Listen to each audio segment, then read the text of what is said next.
পাশের গ্রামের পটল আছে না, পটলের সাথে তোর বিয়ে ঠিক করেছি। ছবিটা দেখ, মেয়েটা কি সুন্দর, একদম স্লিম দেখতে, একটুও মোটা নয়। দেখ দেখ, তোর সাথে ভালোই মানাবে।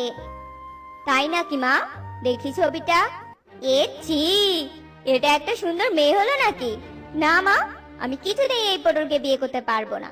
এ নাকি আবার সুন্দর, যে না তার চেহারা, নাম দিয়েছে তার পেয়ারা। কি বললি তুই?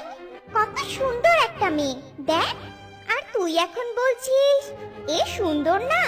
তোর চোখে কি নেবা হয়েছে? হ্যাঁ, আর কেন বিয়ে করবি না? কানা নয়, পোকা ধরা নয়, একটা অল্প বয়সী সুন্দর ফিগারের একটা পটল।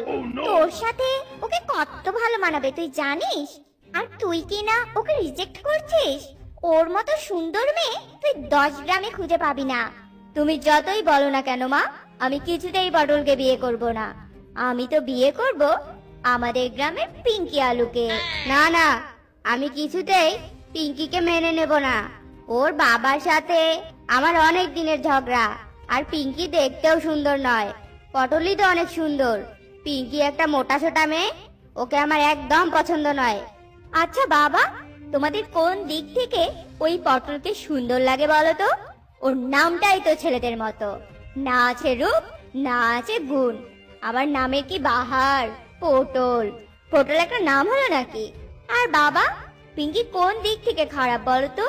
স্বাদে, গন্ধে, রঙে কি ভালো, সব সবজির সাথে ওকে যাবে। আর পটল, ওকে তো কোনো সবজিতেই ভালো লাগে না। আর তুমি এসব বলো না, আমি পিঙ্কিকেই বিয়ে করব। তুই চুপ করবি? হ্যাঁ, যত বড় আলু নস তত বড় কথা। এখন আমার কি করতে ইচ্ছে করছে জানিস? লাউ আর বেগুনের সাথে তোকেও কড়াইতে ঢেলে দেই, না হলে তোর চোখে কীটনাশক দিয়ে চোখটা পরিষ্কার করি। তবে যদি তুই ভালো আর মন্দের পার্থক্য বুঝিস। তোমাদের যা ইচ্ছে হয় করো, আমি কিছুতেই বিয়ে করব না।